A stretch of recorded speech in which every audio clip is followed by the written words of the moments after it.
si Kathleen Ramos.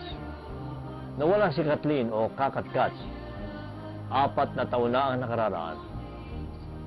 October 13, 2002, nang huli siyang makitang buhay ng kanyang mga magulang. Nagpaalam lamang na pupunta sa mga kaibigan. Si Katkat ay kasalukuyan noong second years ng kanyang pag-aaral sa Central Luzon State University o CLSU sa Science City ng Muñoz ng kurso ng Betmed. Ayon sa kanyang mga magulang, tahimik, mabait at matalinong bata si Katkat. Tubong Rizal Nueva Ecija, elementarya sa Good Samaritan Colleges at Philippine Statesman College sa high school sa Cabanatuan City. Noong 2002, sa murang edad na 19, nahikayat si Katkat na sumapi sa League of Filipino Students o LFS noong unang taon niya sa kolehiyo. Hindi ito alam ng kanyang mga magulang. Mahigit 3 taon na wala si Katkat na parang bula. Ang mga magulang at mga kaibigan hindi tumigil sa paghanap. Hanggang isang araw, isang dating miyembro ng armadong grupo ng New People's Army o NPA ang sumuko at nagbalik loob sa pamahalaan. Ito ang naging susi sa misteryong bumabalot sa pagkawala ni Kathleen Ramos.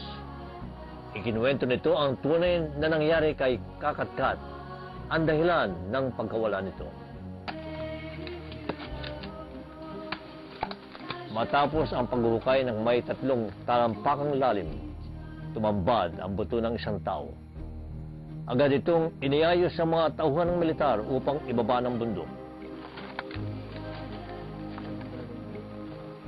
May she rest in peace. Amen. May her soul and all the souls of the faithful departed to the mercy of God. Ang hinihintay naman ng magulang ni Katkat na nasa panan ng bundok ang magiging resulta ng operasyon. Matapos suriin ang nakuhang mga buto, bumuhos na ang emosyon ng nangungulilang ina sa kanyang anak.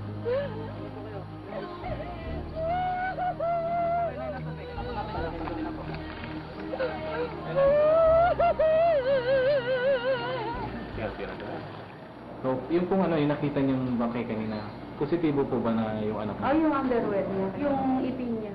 Yes, October 9, 2006.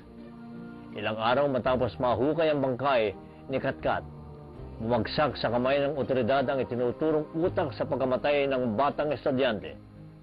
Dinakip ng mga otoridad sa Green Valley sa Baguio City si Leopoldo Calusa alias Kaino at Kawarli. Si Calusa din ang itinuturong commander ng NPA sa Nueva Ecija. Kwento ni Kamay, may hinala na siyang may binabalak na masama ang samahan kay Katkat.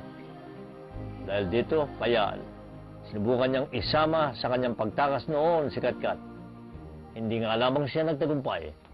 Ngayon, nung nilipat siya sa Rizal, nandun. Tapos, nung natapos na yung exposure niya, bumalik din siya sa NPA. Ngayon, doon na siya napagdudahan ng mga NPA na siya ay DPA. Tapos, may isang NPA din na bumaba na konsyensya daw siya na, yun nga dahil sa pinatay ng araw nila. Pero sabi niya, bilin sa akin, wag ko daw sabihin sa ibang mga kasamahan namin na yun ay pinatay na. Kumbaga, parang tago lang. Bagit lang sa akin, isinaksak nga raw po siya. Di, ang mensahe ko lang doon sa bilang isang dating miyembro ng New People's Army, di sa lahat sana na gusto ding mag-surrender ay wag silang matakot na mag-surrender dahil ang gobyerno naman nagbibigay ng pangalawang pagkakataon para magbagong buhay kahit gaano pa kalaki ang kasalanan mo sa ating pamahalaan. Dahil sa akin lang, sa kasalanan ko man siguro nagawa sa gobyerno ay binigyan talaga nila ako ng pangalawang pagkakataon. At sana sa lahat na may gustong mag-surrender, wag nang takutin pa ng NPA. Partikular sa mga estudyante, di marami na talagang nawasak na kinabukasan ng mga estudyante, kagaya ko na nanggaling din sa estudyante, na ang sabi nila, as pamamagitan ng hawak namin ng armas ay makakamit namin yung karapatan namin bilang isang kabataan. Pero anong karapatan yung na rarating namin ngayon sa kamay nila? Bagkos, yung kalagayan ko po ngayon, sitwasyon ko po ngayon, sa buhay na karanasan ko, ay naging sa loob ng 6 na taon, ay wala pong nangyari sa buhay ko. Kumbaga ngayon pa lang po ako nakapag-recover dahil sa tulong din mismo ng mga militar. Di sana, wag na silang gumaya pa. At bago sila pumasok sa ganyang organisasyon, lalo sa mga legal na na front ng NPA katulad ng LFS, Anak Bayan, ay yung nasa likod nun ay yung New People's Army din mismo at nang namumuno doon yung Partido Komunista ng Pilipinas na wag na silang magpahulog sa bitag nila.